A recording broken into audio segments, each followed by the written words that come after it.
Hello po mga Lods, nandito tayo sa background eraser. Kung wala ka po nito mga Lods, pwede mag-download ka sa Play Store.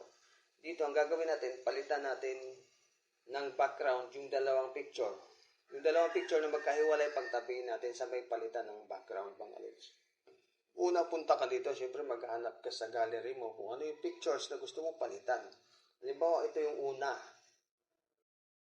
Yan, yung mga bubbles na yan na magkaibang kulay, hintayin mo lang na magtrabaho yan, matatapos yan maya-maya mga lods. Yan, tapos na mga lods.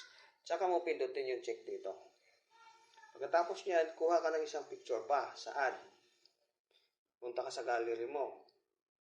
Tapos po niyan, ito, halimbawa ito, ang gusto mong itabi dyan. Para matanggal ang background niyan, pindutin mo po ito. Yan. Yan, hintayin na lang na magtrabaho yung mga bubbles na yan hanggang sa matapos. Yan, tapos na. Pindutin yung check. Pagka natapos na po yan, para ho, mapagtabi natin yan, iusog mo ng konti gamit yung daliri mo. Mapansin mo naman yung square na kulay pula na yan, nandyan sa picture na yan, yan ang pwede mong galawin. Pag gusto mong galawin itong isa, yung kulay dilaw, yung square na yan, ilipat mo sa kanya. Yan, tapos palitan mo siya, atakin mo na ganun ng daliri. Tapos kung gusto mo ibaba yan, baba mo ng konti.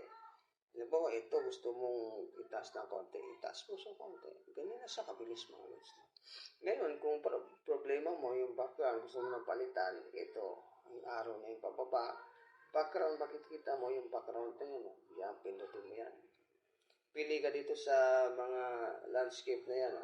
Ito, halimbawa, yan ang background na gusto mo. Ganun lang siya kabilis mga lods. Tapos, check. Yan, pagkatapos mo check, save. Pag napindot mo yung save, diretso na po yan sa gallery mo mga lods. Pwede mo siyang i-upload dun sa Facebook mo. Yan.